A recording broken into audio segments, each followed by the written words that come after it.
वहाँ पृथ्वी की तरह मौसम भी नहीं बदलते। हालांकि चंद्रमा पर पृथ्वी की तरह सूरज की रोशनी पहुंचती है। और इसरो के वैज्ञानिकों के मुताबिक रोवर प्रज्ञान चांद पर सोलर पैनल के जरिए सूरज की रोशनी से ऊर्जा बनाएगा और उसी से वो वहाँ 14 दिन तक रिसर्च करेगा। लेकिन पृथ्वी की तरह चंद्रमा पर न तो वायुमंडल है और न ही वहाँ मौसम बदलते हैं, क्योंकि पृथ्वी 23.5 डिग्री झुकी हुई है और इसी वजह से धरती पर मौसम बदलते हैं। लेकिन चंद्रमा के साथ ऐसा नहीं है, क्योंकि चंद्रमा अपनी धुरी पर सिर्फ 1.5 डिग्री तक तिरछा है। इसी वजह से चांद पर पृथ्वी की तरह मौसम नहीं बदलते। इसके अलावा चांद के ध्रुवों पर ऐसे कई इलाके हैं जहां कभी भी सूरज की रोशनी तक नहीं पहुंचती। और इसरो के मुताबिक चंद्रमा की सतह पर सॉफ्ट लैंडिंग के बाद लैंडर और रोवर चांद पर 1 दिन बिताएंगे, जो पृथ्वी के 14 दिनों के बराबर होता है। इसी तरह वहाँ की एक रात भी पृथ्वी के 14 रातों के बराबर होती है। मतलब चांद पर 1 दिन और 1 रात पृथ्वी के 28 दिनों के बराबर होता है। और इसकी वजह चंद्रमा की घूमने की गति है। जैसे पृथ्वी अपनी धुरी पर घूमती है, जिससे धरती पर दिन और रात होते हैं, वैसे ही चंद्रमा भी अपनी धुरी पर घूमता है। लेकिन चांद के अपनी धुरी पर घूमने की रफ्तार काफी कम है। उसे एक चक्कर पूरा करने में पृथ्वी के 27 दिन 7 घंटे 43 मिनट और 11.5 सेकंड, मतलब करीब 28 दिन का वक्त लगता है। इन 28 दिनों में आधा वक्त ऐसा होता है जब चंद्रमा का आधा हिस्सा सूर्य के सामने होता है और आधे हिस्से में सूर्य की रोशनी नहीं होती। जहाँ सूर्य की रोशनी नहीं पहुँचती वहाँ रात होती है, जो पृथ्वी के 14 दिनों के बराबर होती है। और इसी तरह जहाँ सूर्य की रोशनी पहुँचती है वहाँ दिन होता है, और वो भी पृथ्वी के 14 दिनों तक चलता है। इसी वजह से चंद्रमा पर एक चंद्र दिवस पृथ्वी के 28 दिनों के बराबर होता है। और लैंडर विक्रम के चांद पर मौजूद सबसे मुश्किल जगह दक्षिणी ध्रुव पर सॉफ्ट लैंडिंग करने के बाद इसरो के वैज्ञानिक आने वाले कई दिनों के लिए व्यस्त हो जाएंगे। मतलब आने वाले दिन इसरो के वैज्ञानिकों के लिए चुनौतियों से भरे रहेंगे। हालांकि इस वक्त इसरो के सामने सबसे बड़ी चुनौती चांद के दक्षिणी ध्रुव पर लैंडर विक्रम की सॉफ्ट लैंडिंग है। लैंडिंग के बाद लैंडर से रोवर प्रज्ञान बाहर आएगा और वो वहाँ पानी की तलाश के साथ दुर्लभ खनिजों की खोज में भी जुट जाएगा। इस दौरान वो लगातार चांद से जुड़ी जानकारी लैंडर विक्रम की मदद से इसरो को भेजना शुरू कर देगा। इसी वजह से 23 अगस्त को लैंडर विक्रम के चांद पर उतरने के बाद इसरो के वैज्ञानिक व्यस्त हो जाएंगे, क्योंकि उनके पास रोवर प्रज्ञान से भेजी गई जानकारी को समझने की बड़ी जिम्मेदारी होगी। इधर चंद्रयान 3 के चांद के दक्षिणी ध्रुव पर उतरते ही वहाँ पानी की तलाश में वो जुट जाएगा।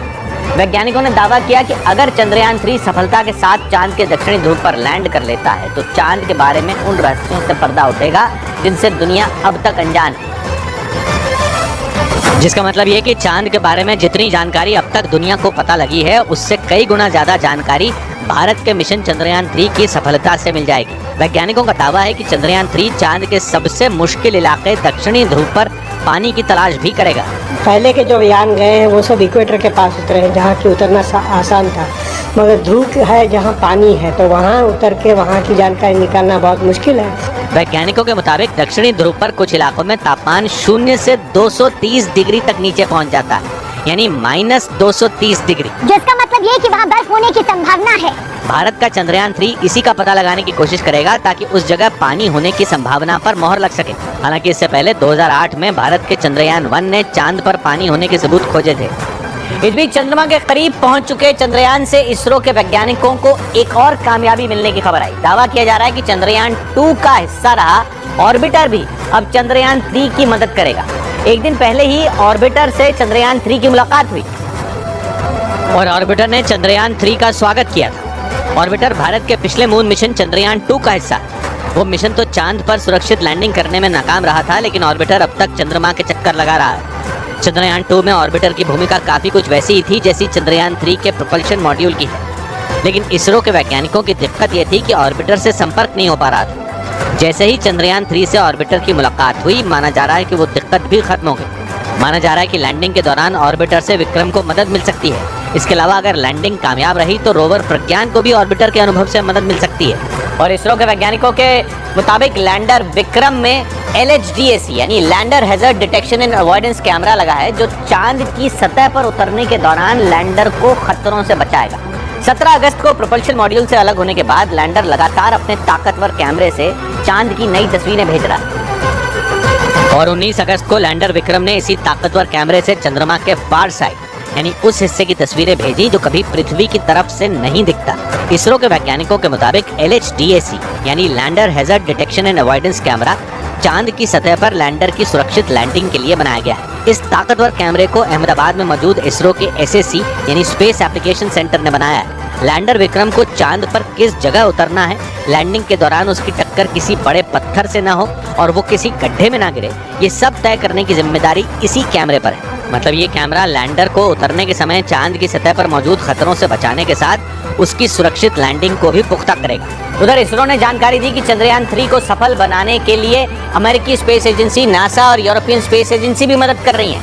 ऐसा इसलिए क्योंकि भारत के मिशन पर दुनिया भर की नजरें टिकी हैं और चंद्रयान 3 को सफल बनाने के लिए नासा और यूरोपियन स्पेस एजेंसी भी जुटी हैं। इसरो के मुताबिक चंद्रयान 3 के लॉन्च होने के बाद से ही भारत को इन दोनों स्पेस एजेंसियों का साथ मिल रहा है।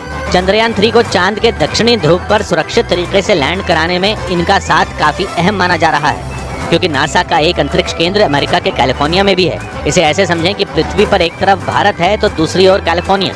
ऐसे में भारतीय अंतरिक्ष केंद्र से जब चांद नहीं दिखेगा तो वहां से जानकारी इकट्ठा कर नासा इसरो को भेजती है। हालांकि नासा से मिले डेटा इसरो के लिए बेहद अहम है। इसी तरह खबर है कि यूरोपियन स्पेस एजेंसी भी अपने उपग्रहों से मिला डेटा भारत के साथ साझा कर रही है, जिससे चंद्रयान 3 को ट्रैक करने और मॉनिटर करने में मदद मिल रही है। क्योंकि तमाम चुनौतियों को पार करते हुए भारत का स्पेसक्राफ्ट चंद्रयान 3 चांद के बेहद करीब पहुंच चुका है।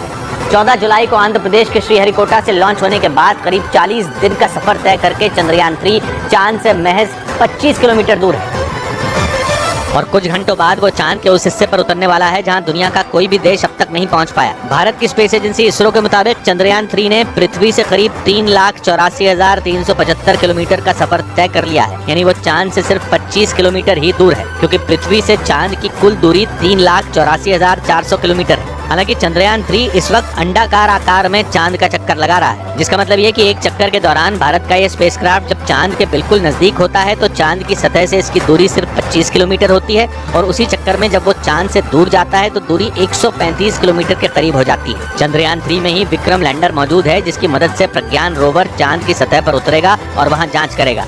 इधर इसरो ने दावा किया कि रूस के लूना 25 के क्रैश होने का कोई असर चंद्रयान 3 पर नहीं होगा।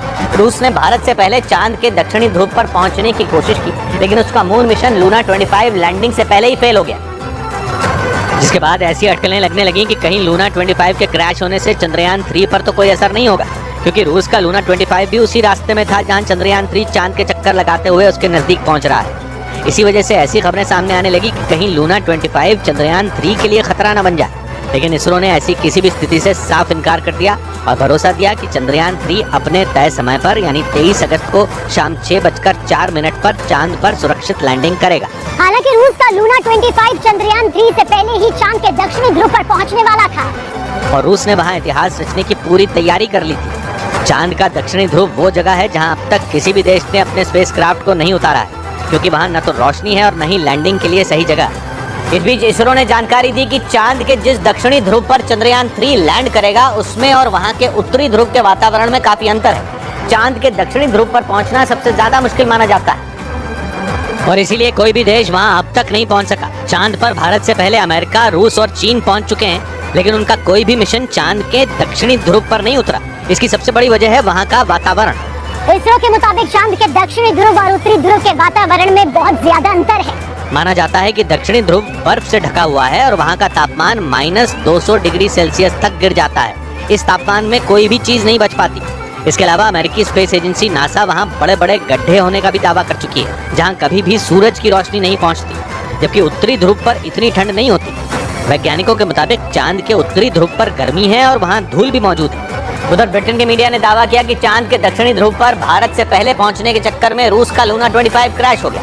इस मिशन के जरिए रूस का स्पेसक्राफ्ट पहली बार चांद के दक्षिणी ध्रुव पर उतरने वाला था, जिसे रहस्यों से भरा माना जाता है, लेकिन रूस अपने मिशन में कामयाब नहीं हो सका। ब्रिटेन के मीडिया के मुताबिक रूस ने भारत से पहले दक्षिणी ध्रुव पर पहुंचने के लिए कई बातों को नजरअंदाज किया, जो बाद में उसकी नाकामी की सबसे बड़ी वजह बन गए।